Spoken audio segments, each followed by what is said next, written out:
ఇలాంటి అంబేద్కర్ గారి భావజాలం ఈ పెత్తందారులకు మాత్రం అస్సలు నచ్చదు. దళితులకు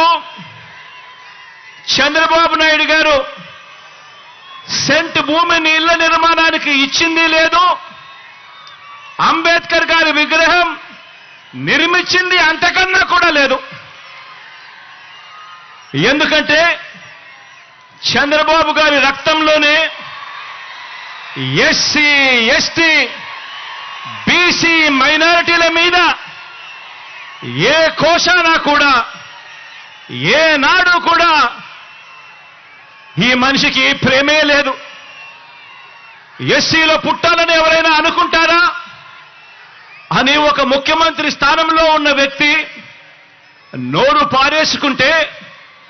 గ్రామాలలో ఆ ఎస్సీలు ఎలా బ్రతకగలుగుతారు అని చెప్పి కనీసం ఆలోచన కూడా చేయకుండా నోట్లో నుంచి అంత చులకనగా మాట్లాడే స్వభావం.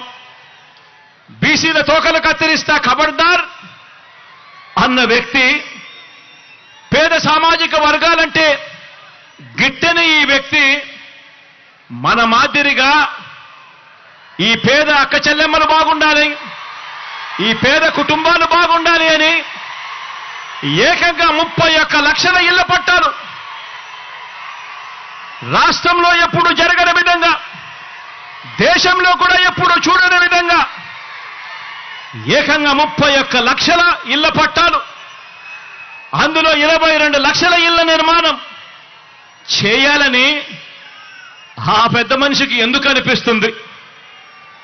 పెత్తందారి పార్టీలకు, ఈ పెత్తందారి నాయకులకు చదువుకునే మన పేద పిల్లలకు ఒక అమ్మఒడి ఇవ్వాలని, ఓ విద్యా దీవెన ఇవ్వాలని, ఓ వసతి దీవెన ఇవ్వాలని, ఓ గోరు ముద్ద ఇవ్వాలని, ఓ విద్యా కానుక ఇవ్వాలని, ఓ ట్యాబులు ఇవ్వాలని, ఓ ఇంగ్లీష్ మీడియంలో చదువులు చెప్పించాలని, బైలింగ్వల్ టెక్స్ట్ బుక్స్ ఇవ్వాలని, మన గవర్నమెంట్ బడులలో మన క్లాస్ రూమ్లలో డిజిటైజేషన్ జరగాలి అని, ఐఎఫ్పీలను ఏర్పాటు చేయాలని, నాడు నేడుతో మన చదువులు మన బడులు రూపురేఖలు మార్చాలి అని ఇటువంటి పెత్తందారి నాయకులకు కానీ, ఇటువంటి పెత్తందారి పార్టీలకు కానీ ఎందుకు అనిపిస్తుంది అని ఒక్కసారి ఆలోచన చేయమని అడుగుతా ఉన్నా. పెత్తందారి పార్టీలకు, పెత్తందారి నాయకులకు మన అక్క చెల్లెమ్మలకు ఒక దిశ యాప్ తేవాలని, మన అక్క చెల్లెమ్మలకు ఒక అమ్మఒడి ఇవ్వాలని, మన అక్క చెల్లెమ్మలకు ఒక ఆసరా ఇవ్వాలని, మన అక్క చెల్లెమ్మలకు ఒక 0 వడ్డీ తేవాలని, ఒక 0 వడ్డీ ఇవ్వాలని, ఒక చేయూత ఇవ్వాలని,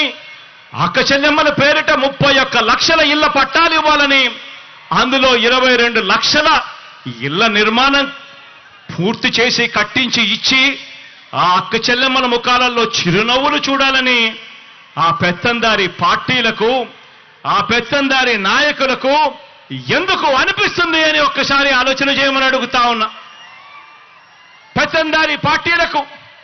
ఆ పెత్తందారి నాయకులకు మన రైతన్నలకు పగటిపూట 9 గంటల పాటు ఉచిత విద్యుత్ ఇవ్వాలని, ఒక రైతు భరోసాతో రైతన్నను ఆదుకోవాలని, వారిని చేయి పట్టుకొని నడిపించే ఒక ఆర్బీకే వ్యవస్థను వాళ్ళ ముందరే పెట్టాలి అని చెప్పి